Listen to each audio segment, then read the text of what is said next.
everyone, it's Carissa and I am here with a project for you. Today I'm going to show you the Blossom Petals Pinch. There's also the Build a Blossom stamp set that goes with it. I'm actually not going to be using that today. I might use one of the centerpieces, but I'm not going to be using all of the stamps, although this is a really cool set because it's made just to coordinate with this. I did want to show you, however, that because this pinch, and I'm hoping it's not glaring so much that you can't see it, is set up kind of weird. And if you wanted to conserve paper and, you know, not just stamp one and then, you know, punch that out but not get this, I thought you could punch this out and use it kind of as a guide when you're stamping.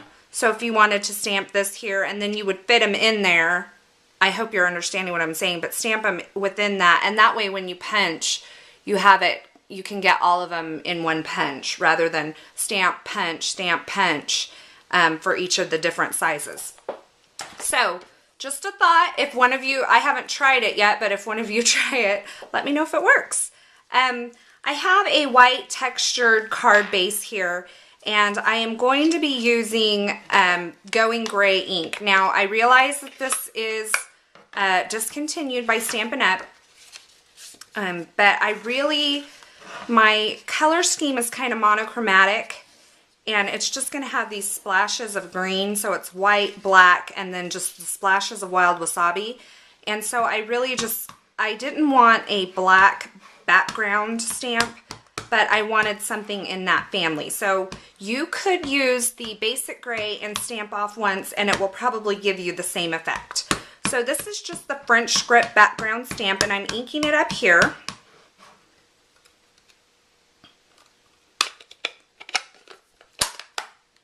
And then I'll just lay my card right down on top. Now there is going to be a portion of this that's going to end up without some stamping on it, and that's okay, and I'll show you why in just a bit. So I'll just rub all over this. I'm going to take this piece of Wild Wasabi and I'm going to punch it with this scallop border trim punch.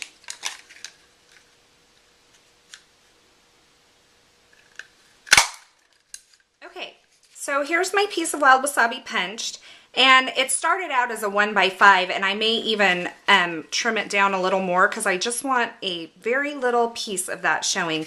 So I'm just going to take maybe another 1/4 inch off so that when I lay that down I can easily place my ribbon over it.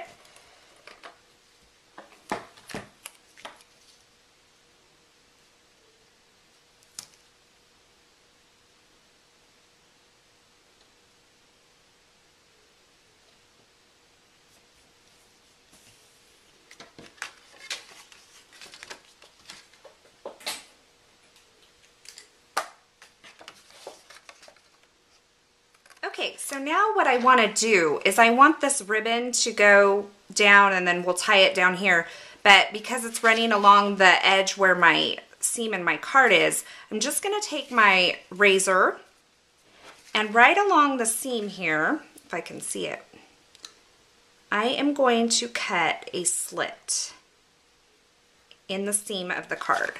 And I want to make it big enough that I can slide my ribbon through easily.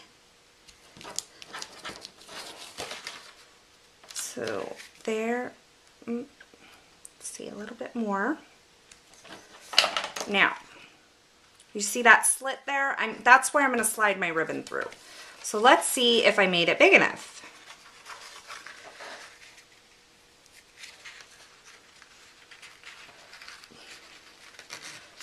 I did.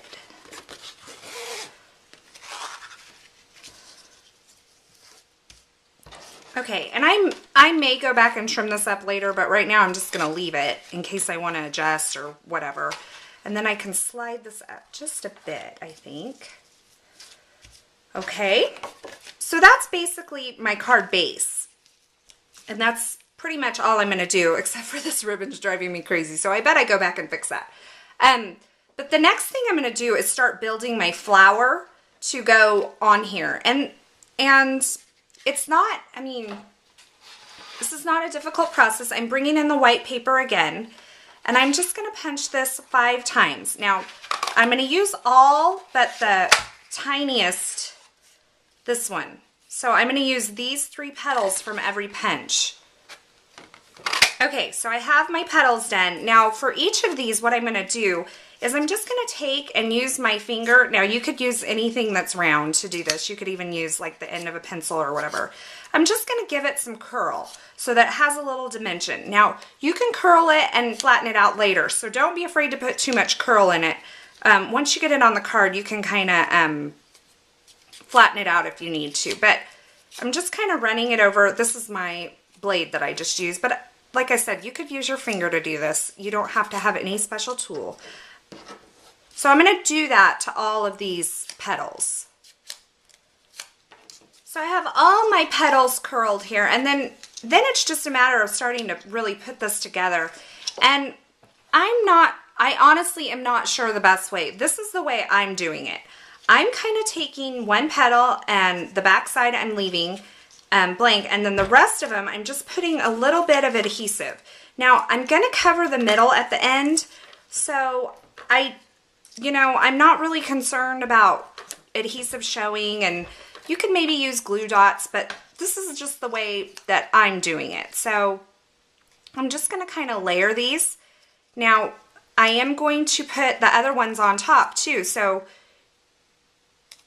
I'm just kind of eyeballing it. I don't have a specific system, but I am making sure that the centers kind of overlap so that in the end when I put my brad or whatever I decide, I kind of have a few options in my head right now that I can kind of pierce all the way through with one thing.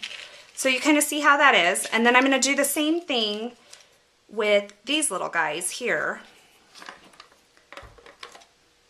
But this time I'm going to put them to where they're, I got one stuck on me, in the center of the intersection of the bigger ones. Does that make sense? So you see how these intersect here? Then this is going to go over that.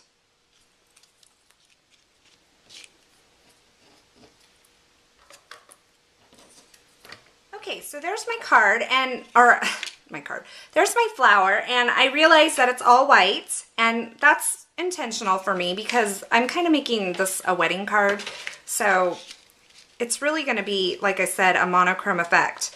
Now, if I want to add, what I think I'm going to do is take this, actually spray some shimmer mist on it, and then stick this through the center.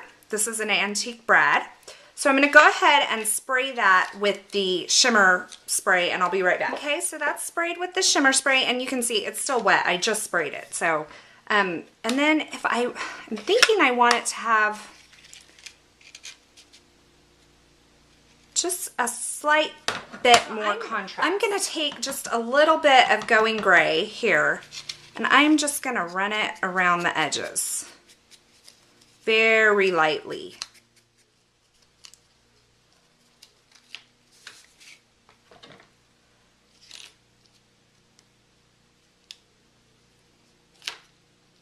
To secure this flower down, I'm just going to take some dimensionals and put it kind of right here in the center.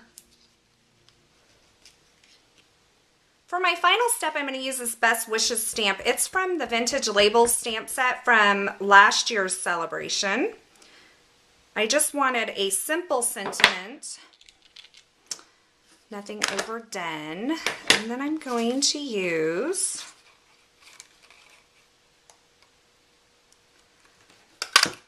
this is the Scallop Oval, and then I'm going to mount that on top of this Wild Wasabi Wide Oval. Just like that.